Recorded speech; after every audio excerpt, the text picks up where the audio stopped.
This is Prop Point on VSiN, the Sports Betting Network.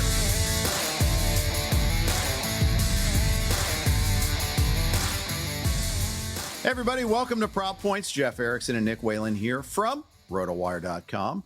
We have got a lot on our plate today. Very baseball-centric show today. We're going to get you some live baseball updates, preview some of the early day game lineups. We're going to play a little game we like to call Play It or Pass It, NBA style today. Erik Halterman is going to join us, Rotowire's MLB features editor. He's going to tell us some of his favorite MLB picks for today, and I'll have a few others from the games that Erik doesn't choose from there. We've got some other picks as well. Nick, let's start off, though. One-day game going on. 1-0 Cardinals against the Reds. Mason Wynn with the first inning homer. Miles Mikolas improbably shutting out the Reds through 5.5 so far.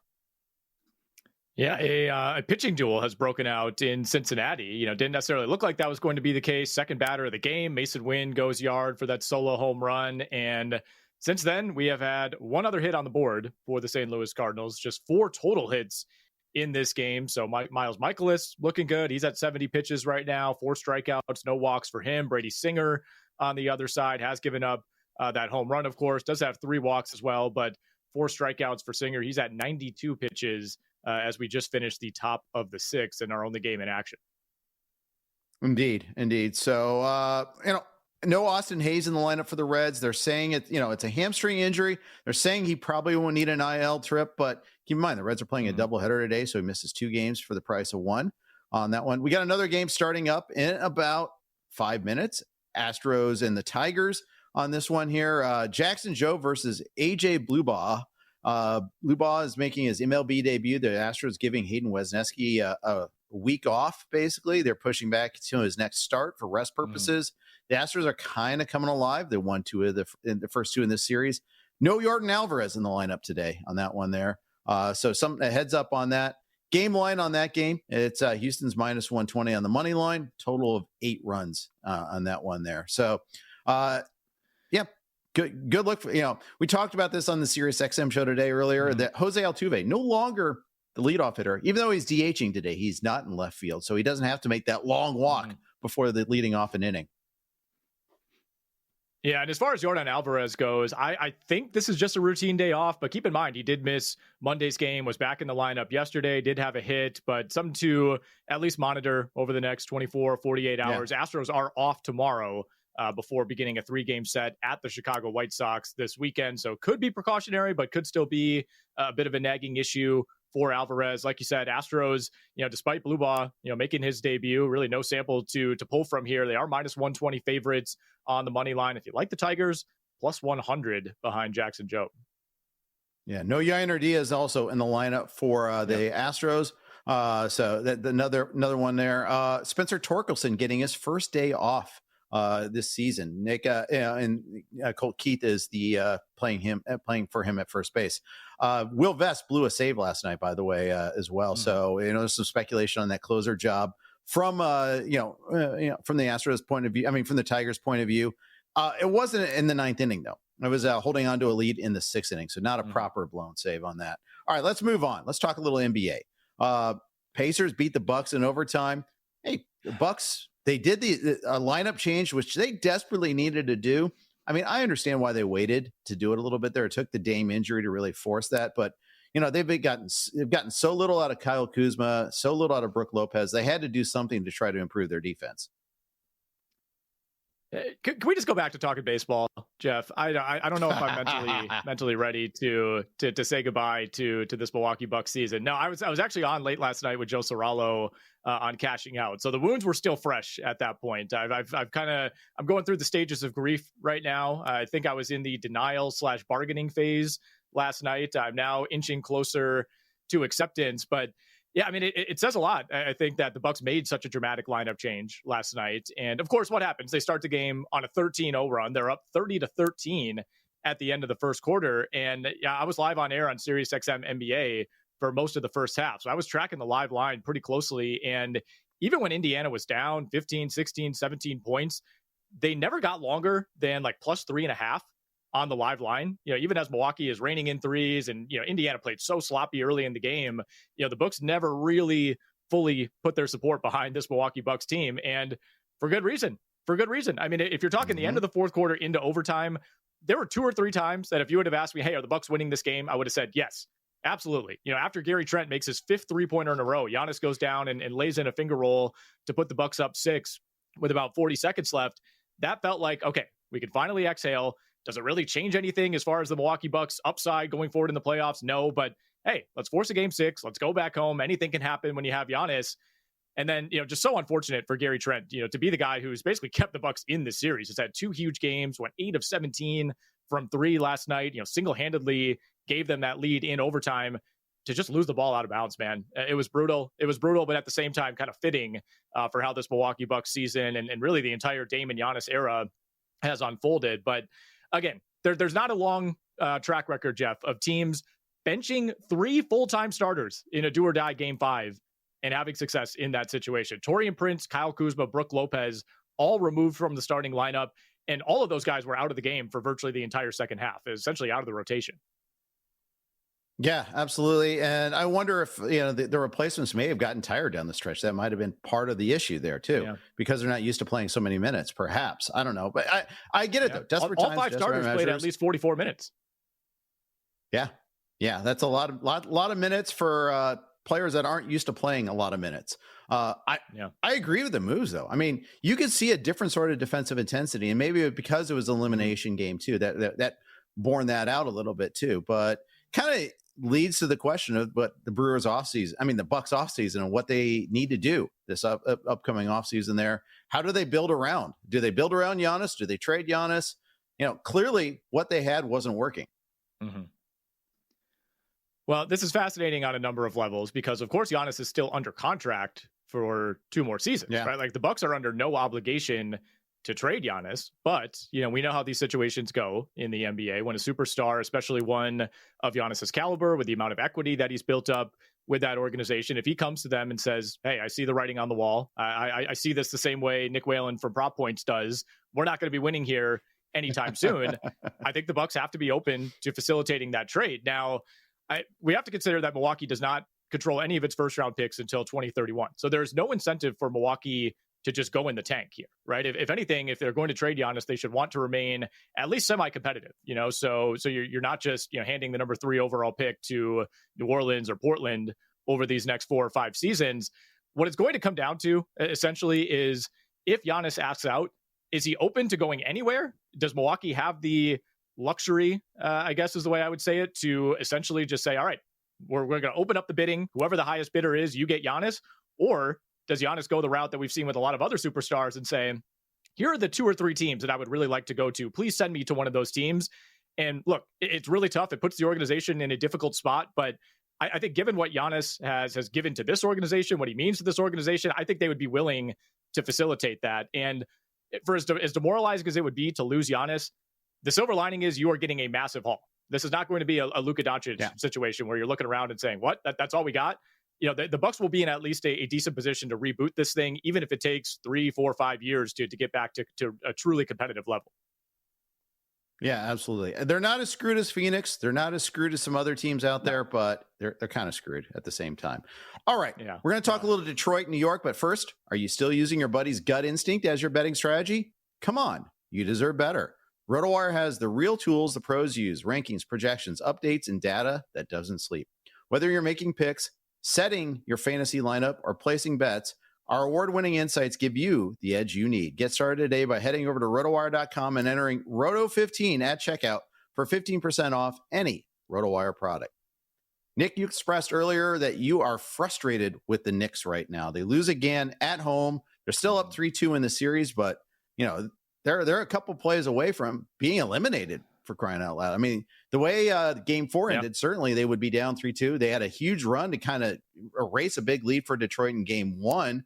Who knows if that happens a little differently? Who knows? But they're up 3-2. They go back to Detroit now. They do, and that is going to be a raucous environment in Game 6. I think this Detroit team, rightfully so, believes that they could climb their way back into the series, maybe even win it. And I think Detroit, on balance, has looked like perhaps the better team for a higher percentage of this series than the New York Knicks have. And I think what's really frustrating, not only to see the Knicks, depend, in my opinion, way too heavily on Jalen Brunson, not feed Karl Anthony Towns, who's their biggest mismatch in this series to the degree that they did in the previous 2 games. He goes just 5 of 14 from the field last night. Jalen Brunson, by the way, 4 of 16. You can't live that way. But what's frustrating is that, the Knicks are bringing it defensively, right? I mean, they've held the Detroit Pistons under 30% shooting from 3 multiple times in this series, including last night. It's like Detroit's not even playing all that well, and they've still found their way into 2 wins in this series. They could have won at least 1 more, if not 2. I think there's a strong case to say that Detroit deserves to be up 3-2 in this series. And, the late game execution for the Knicks has been brutal. The shot quality, I don't think has necessarily been there. And Tom Thibodeau is just kind of asleep at the wheel when you watch some of these games. Like there's really nothing drawing up, right? It's like, hey, Jalen Brunson, go get us a bucket. And it's like, okay, that's a lot easier said than done. And I think you just look at the talent discrepancy between these 2 teams, especially if you look at the 1 through 5. I know the Knicks don't have much of a bench, but man, Mikal Bridges has just been such a disappointment for this team. OG Anunoby gave them a nice game last night, just did not end up mattering. It's just shocking to me the degree to which, the Knicks don't seem to be recognizing some of the advantages that at least I think they have in the series. Yep. It's like the game 2 script all over again. It felt like there. Right. And that's really frustrating. Before we get out, congratulations is in order. You cashed a winning Rookie of the Year ticket with Stephon Cass. Congratulations. Yeah. Well, we kind of knew Stephon Cass was going to win it. I bet it back on January 3rd. Got it at 6-1. So nice little cash for me there. Had otherwise a terrible night in NBA last night. So at least we can fall back on that. Castle got 92 out of 100 first place votes. There you have it. Player coming up next here on Prop Points.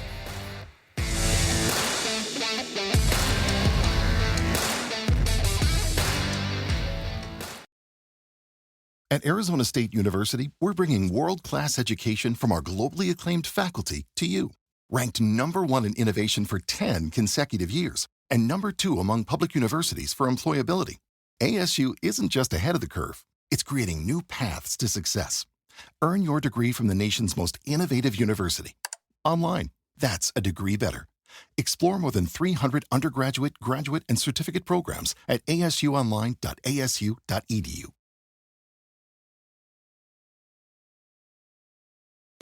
You're watching Prop Points on VSiN, the Sports Betting Network.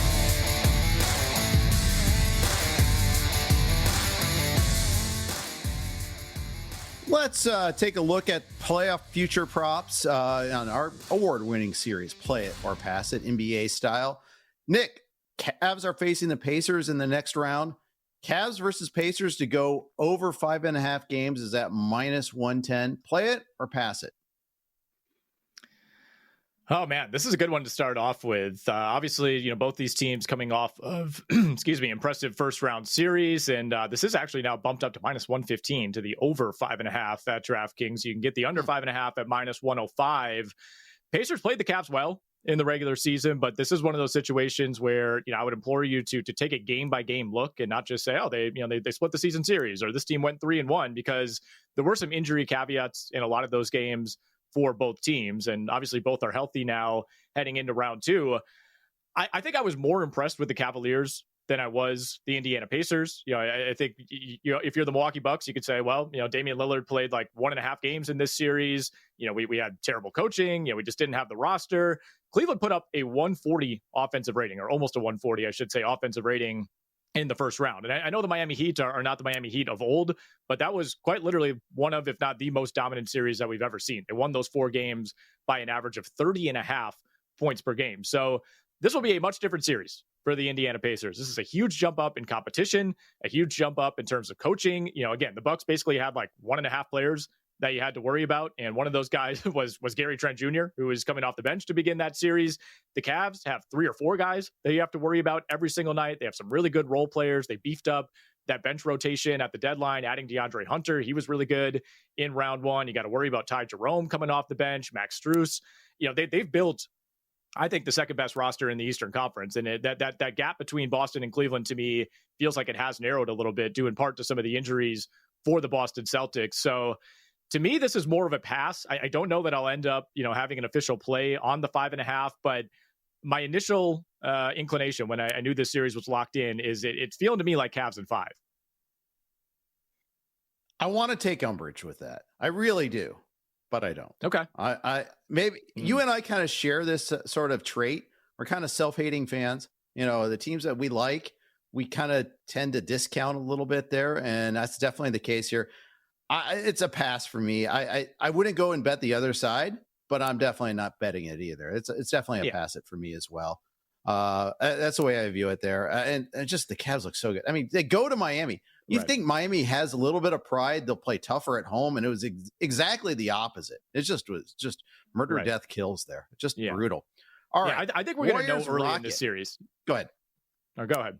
Well, I think we're going to know early in the series, right? You know, if the Cavs come out and win by 15 in game one, and it looks like they have some of the same advantages that they did in round one, that's going to tell a lot here. I think again, for the Pacers, this is a bigger jump up in competition than it is for the Cavs. 100% agree. 100% agree. All right. Warriors, Rockets tonight. Play it or pass it. Steph Curry over 4.5 made threes. Now plus 120 at DK. I think it opened at plus 110. What say you, Nick? Play it or pass it? Yeah, so obviously it's a Steph Curry only number, essentially what we're talking about, 4.5 against a really good Rockets defense. You look at what he's done so far in this series, 5 threes in game 1, 4 in game 2, 5 in game 3, and then just 2 the other night in game 4.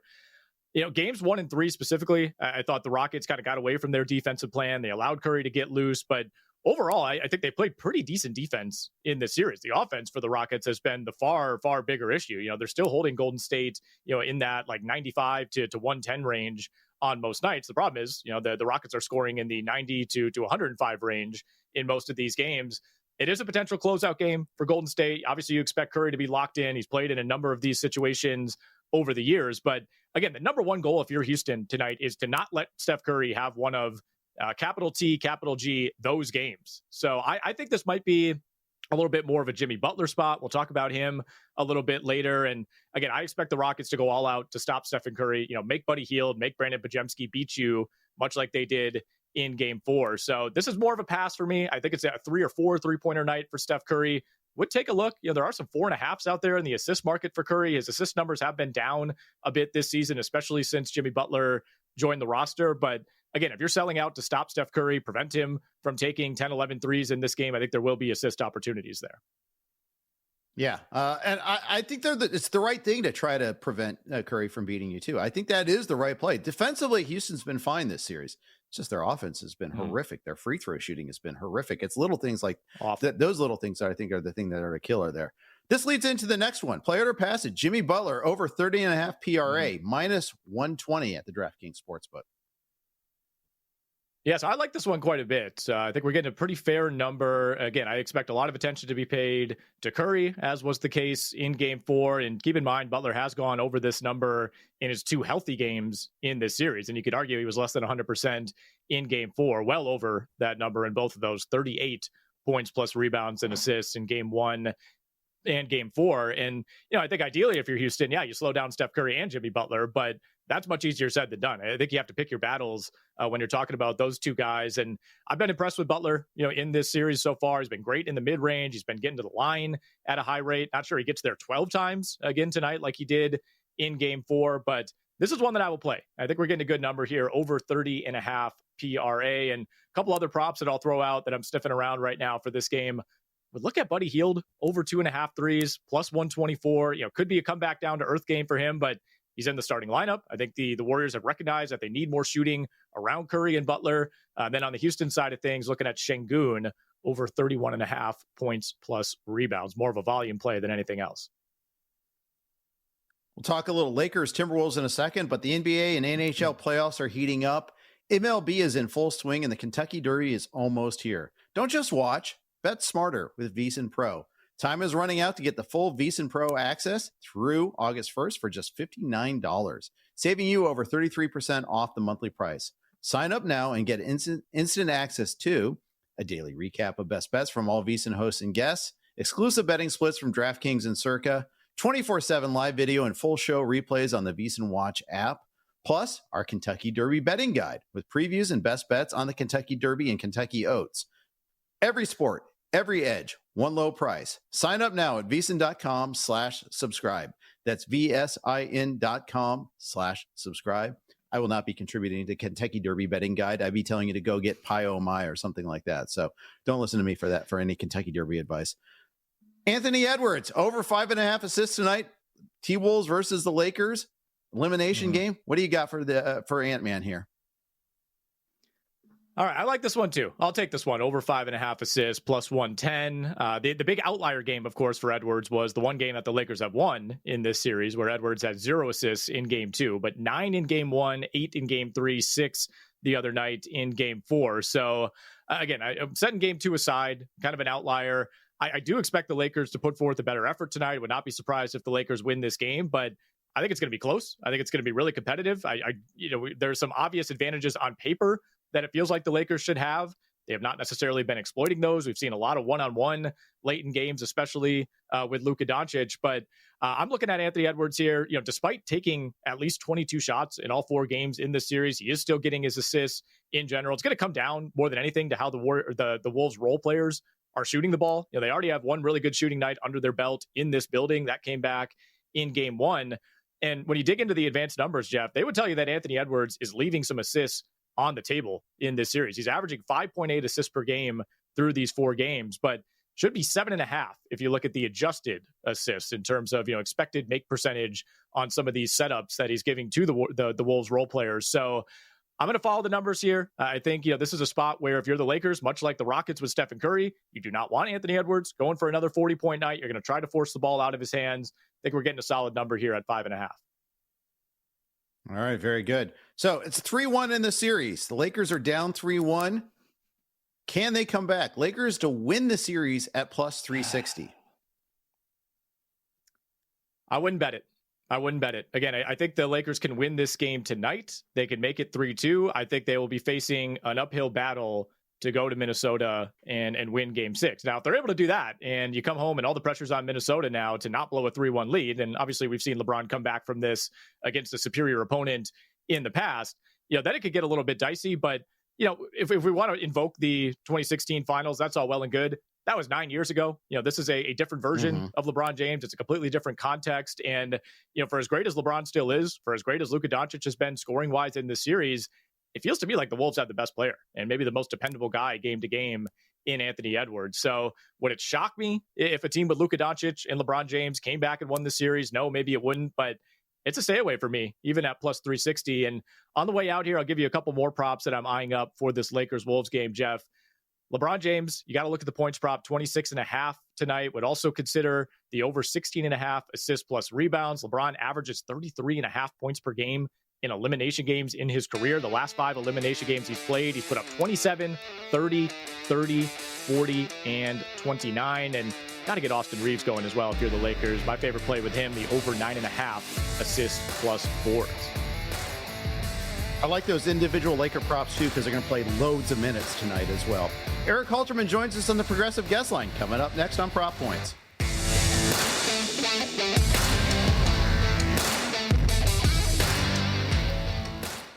You're watching Prop Points on VSiN, the Sports Betting Network.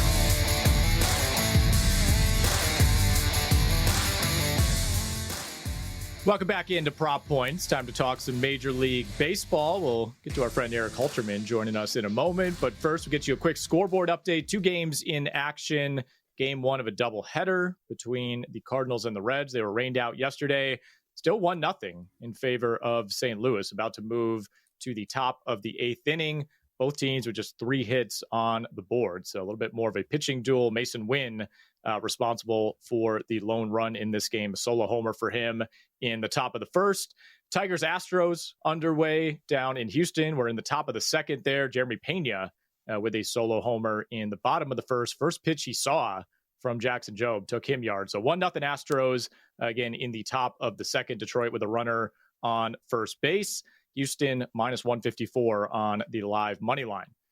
Let's get to Erik Halterman, our features editor, one of our MLB betting experts over at Rotowire. You can find him on Twitter at Erik, that's Erik with a K, _Halterman. He joins us on the Progressive Guest Line. Erik, you got a whole bevy of bets for today's MLB slate to get to. We'll start with your team, the Philadelphia Phillies. They are home for the Washington Nationals. Jake Irvin taking on Christopher Sanchez. I know you have a Sanchez prop. And this is one of several games on the slate today, Eric, where you're looking at a total as well.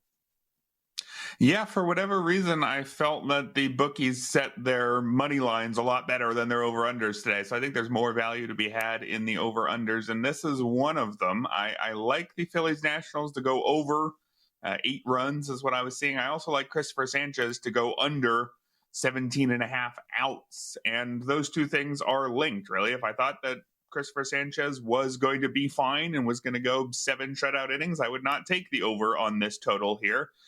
I guess maybe the Phillies could get to 9 runs on their own against Jake Irvin. He's fine, but not somebody you'd be scared of. But really, this is all about Christopher Sanchez and his forearm strain. He left after 2 innings in his previous start last Tuesday with forearm soreness. Never had an MRI, so I guess I probably shouldn't have said strain. It's about his forearm, whatever it is, soreness, I guess. He wanted to throw right away. They held off on him playing catch for a couple days, but he played catch Friday. Then he had a bullpen session Sunday, and I guess everything's fine. But with this outs prop in particular, I'm looking at Brian Wu from last year, who a couple times was pulled from a start with forearm tightness, and he ended up being okay through the rest of the year. He's still pitching now, so if you are somebody who's a big Christopher Sanchez fan in fantasy like me, you've got a lot relying on him this season. Maybe look at Brian Wu and say over the course of the year, he might be okay. But look at Wu's starts after each time he was pulled. He was pulled once in May, and he threw 5 1/3 in his next outing. He was pulled again once in June and threw an even 4 innings in his return. So I just don't think the Phillies are going to push Christopher Sanchez very far. And if they don't, I don't think this is going to be as low scoring as it would be otherwise. And of course, there's also the possibility that they try and he blows up in the first inning because he is hurt. And that is one other way that he hits the under here and that we see plenty of runs scored. So I'm pretty worried about the downside here, and I would be betting accordingly. Quick scoring update in Detroit, Houston. Colt Keith just hit a long 2-run homer, 2-1 Tigers in that one there in the top of the second on that. Kansas City Royals, bad news. Cole Reagan's going to miss the start with a groin injury. Hasn't gone on the IL yet. Good news. They're calling up Noah Cameron. Interesting prospect. Reasonably high up on James Anderson's prospect list, number 138. Tell me more about Noah Cameron.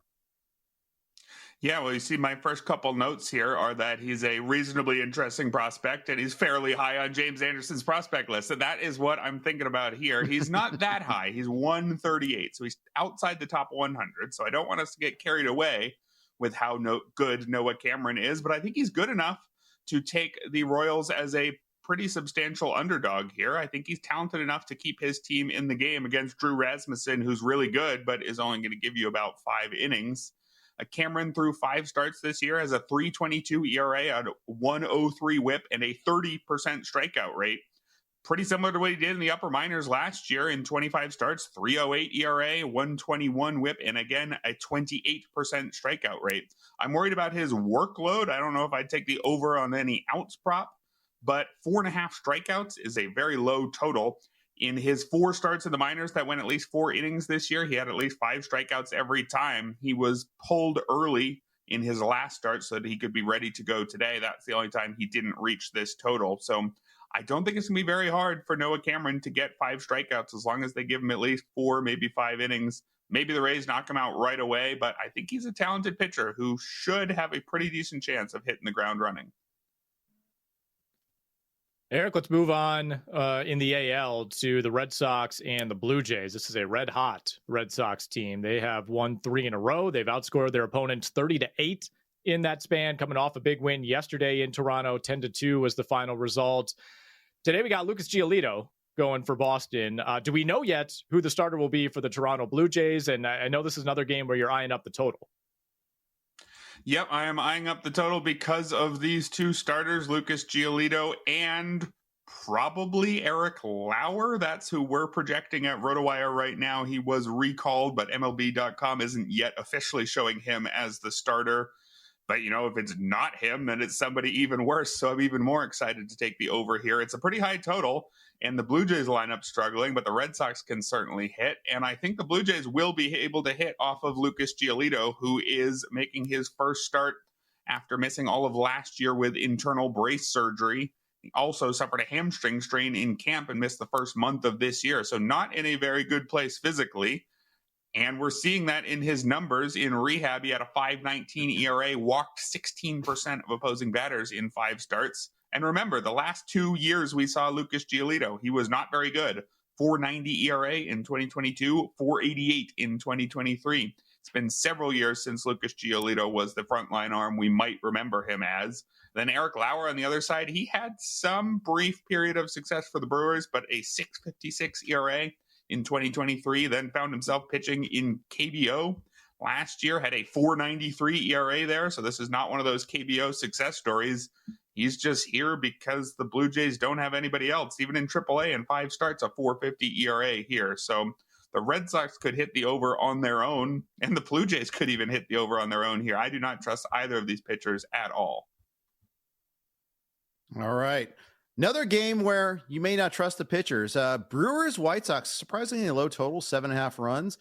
Projected starters are Tobias Funke, also known as Tobias Myers, against Sugar Shane Smith. Tell me about these pitchers and why you're on the over in this one.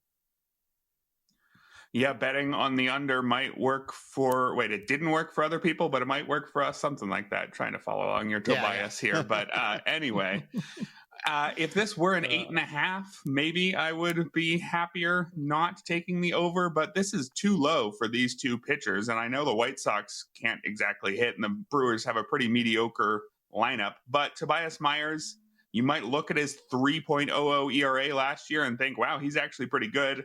Maybe, but that came with ERA estimators that were a lot closer to 4. Like his Sierra was at 3.99. Doesn't get much closer to 4 than that.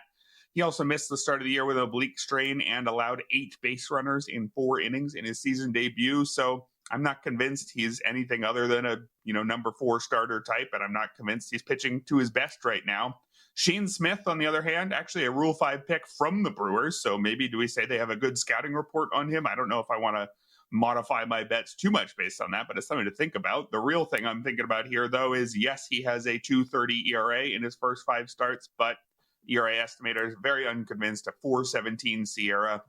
The underlying numbers kind of look like Jake Irvin, who we talked about in that first game, who's fine, but not exciting at all. A slightly below average strikeout rate, about league average walks, and keeps the ball on the ground well. That'll keep you in the majors, but it won't keep too many runs off the board. So if this total stays at 7.5, that is not going to be too hard for any lineups to go over against these two. We got one more game to hit with our guy, Erik Halterman. But first, are you looking for a new way to feel the rush this Kentucky Derby? Coming up in just 3 days, by the way. First Bet is your front row seat to the fastest 2 minutes in sports and so much more. Bet on the Derby and hundreds of other races every day at firstbet.com. That's the number one, stbet.com. New users can use the promo code VSIN200 to grab a $200 sign-up bonus. Again, that code is VSIN200. Get ready. The Derby starts at firstbet.com. All right, Eric, we got about 45 seconds to get through this one. Angels at the Mariners tonight. Tyler Anderson taking on Emerson Hancock. Lo and behold, we have another play on a total.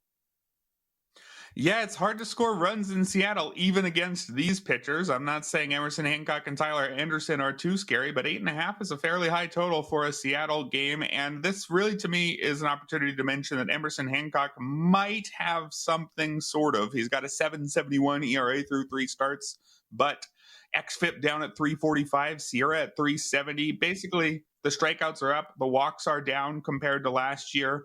Maybe that's going to be enough, I think, against an Angels lineup that is not scary at all.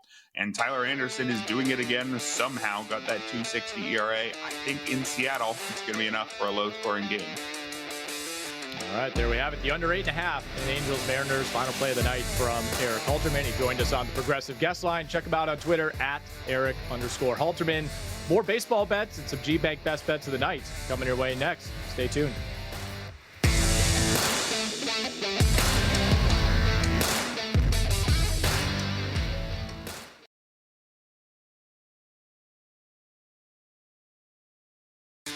You're watching Prop Points on VSIN, the sports betting network.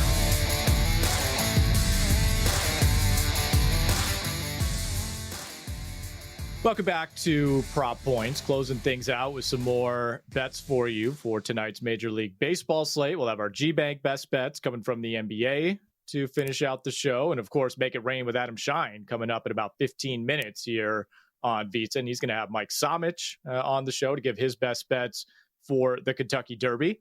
We'll be talking a little Derby on Friday. Looking forward to that, Jeff. Always even if we're not professional horse bettors, always something interesting to keep you occupied on Saturday.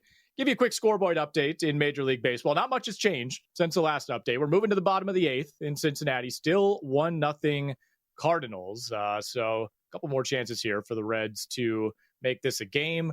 Thanks to that Colt Keith 2-run homer, the Detroit Tigers still lead the Houston Astros 2-1. Just started the top of the 3rd there. So Erik Halterman, Jeff, helped us break down a handful of games, some of his best bets for the night. I know you have a few in pocket as well, and we will start with one of the most lopsided games on the slate. The LA Dodgers are minus 340 favorites on the money line at home against the Miami Marlins. Took care of business in a big way last night against Sandy Alcantara. Total in this one sitting at 9.5. We got Cal Quantrill taking on Tony Gonsolin, making his season debut. Yeah, and it's interesting here because Quantrill's seen the Dodgers a lot with his Rockies days there, so there's plenty of familiarity. The Dodgers have a great batter versus pitcher versus them, but of course a lot of that is Coors Field. This is probably one of the bigger money lines we've seen. I used to do a thing with my Rotowire colleague Chris Liss where we forced bets on each other, and a lot of times we would try to go hunt some of these big totals to try to kind of gain an advantage, try to force a bet on the other and make it pay off there with a big payout there. But I wouldn't do that today. I will back the Dodgers, even though no Tommy Edman or Will Smith in the lineup for the Dodgers today. I wouldn't bet on Gonsolin getting the win just because, I don't know how deep he's going to go into the game. Through 79 pitches in his last rehab start, I think they might be a little cautious and making sure he doesn't go too deep in this game. I could see him pulling a start there where he goes 4 1/3, 4 2/3, leaves with the lead, that sort of thing. Quantrill's been horrible in his last 3 starts, 14 earned runs over 14 innings pitched. And the Dodgers hit righties better than they do lefties. We've kind of documented that here in this segment before. So I'll just fade Quantrill on this one here. I'm going to go Quantrill under 14.5 outs recorded. That's, in other words, I don't think he goes 5 innings at plus 105. All right, battle in the NL West. Giants-Padres tonight. This is going to be a fun one, Jeff. Padres minus 155 on the money line. Lower total down at 7. Padres won game 1 last night. That snapped a 4-game losing streak. And this is one where I know you're pretty dialed in on the pitching matchup from a strikeout perspective. Yeah, I want to kind of couple of things to point out here. First of all, Helio Ramos, I just want to point out for the Giants, he was on fire at the start of the season. He had, that 6-game extra base hit streak. He's at 10 extra bases for the season. So you can tell you where he's at in the last month. 3 home runs in the first 5 games, hasn't homered since April 1st. Giants starter Landon Roop really struggled with the strike zone, although I think it was a very tight strike zone by the home plate umpire. He was often behind in the count, though. Meanwhile, Michael King has just been a strikeout machine. He has 7+ Ks in 4 of his 6 starts. The Padres, Roop's opponent, had the lowest K percentage against all right-handed pitchers at 18.6%. So we're going to play 2 strikeout props here on each starting pitcher. King on the over at 6.5 Ks. Roop on the under at 4.5 Ks. No matter which way you go on DraftKings, the over, under on either pitcher, you're going to get a minus 115 price. But so minus 115 on both of those props. All right. I like it quite a bit. Let's move over to the AL. We got the Twins at the Guardians. Minnesota, slight favorite on the money line, minus 135. Cleveland, plus 114 to win this thing outright. Another game with a lower total at 7. This is Pablo Lopez versus Luis Ortiz. Jeff, I know you're looking at a side and you're looking at a strikeout prop for Ortiz. Yeah, Luis Ortiz has pitched very well after 2 bad starts to begin the season. 10, 8, and 8 strikeouts in his last 3 starts, respectively. Remember, he's the guy they targeted when they did they traded away Andres Jimenez to the Blue Jays, got Spencer Horwitz, flipped him over to the Pirates for Ortiz. This was a target all along. And I kind of trust the Guardians in the way they develop pitching. So even though they've had some trouble getting some starters to stay healthy the last couple of years, they get pitching. So I like Ortiz a little bit.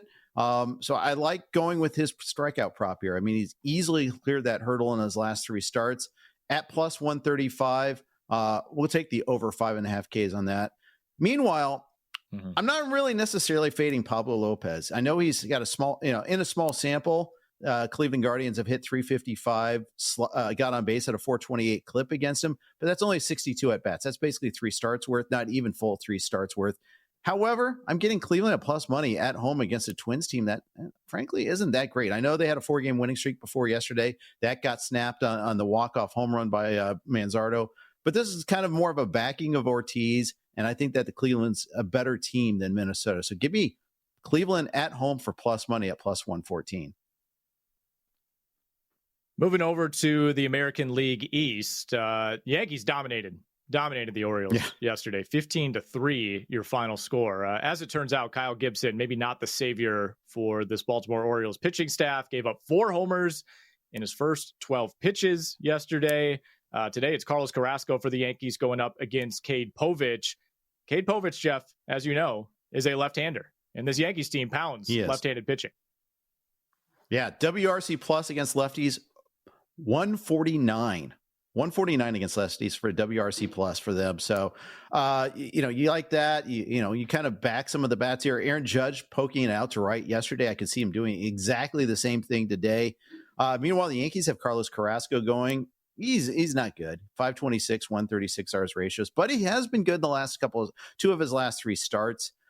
I think there's going to be some runs scored in this game. I think this will be, a lot like, where the ball flew out, yesterday there. I like the over 9.5. I also like the Aaron Judge total bases prop over 1.5. It is minus money at minus 120. If you want to, go over 2.5 and get some plus odds, go ahead and play around with that, shop around. I always recommend that.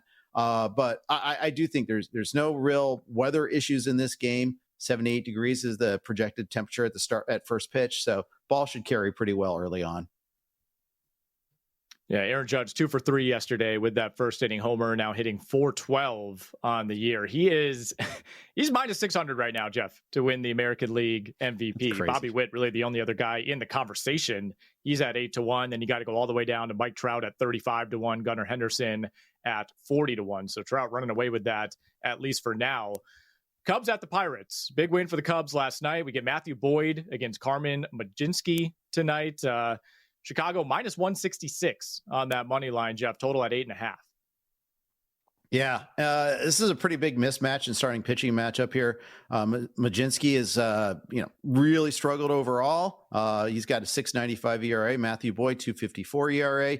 As alluded to earlier, Matthew Boyd does throw with his left hand. Pirates against lefties, WRC plus of 66. They strike out over 25% of the time against lefties.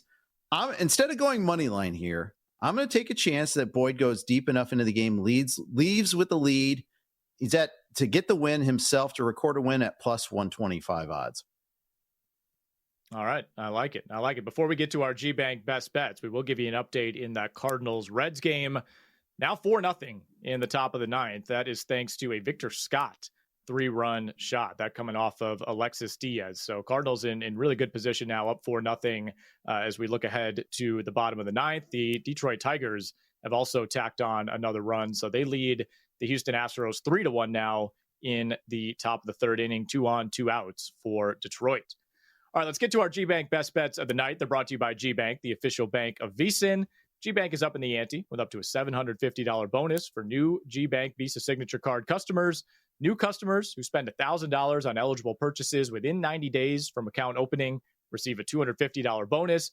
And if you spend $50K on gaming and sports app loads within 30 days, you'll get another $500 bonus. So potentially $750 in bonuses coming your way. Apply now at vsin.com/GBank. That's vsin.com/GBank. Subject to credit approval. Terms and conditions apply. Jeff Erickson, you just gave us some great insight on Major League Baseball. You were going to the NBA for your best bet. Yeah, I feel like I've been doing better on the best bets with going to the NBA.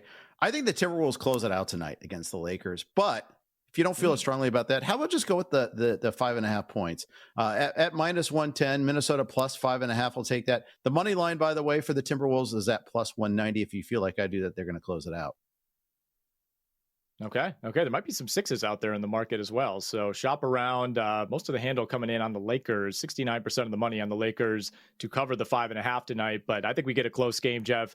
I'm going with Anthony Edwards over 11.5 assists plus boards. It's minus 130 at FanDuel. Again, I lean Minnesota to cover that 5.5, and like that Alperen Şengün prop we talked about as well, over 31.5 points plus boards. That's going to wrap it for today's edition of Prop Points. Make it rain with Adam Shine coming up next here on VSiN. Keep it locked.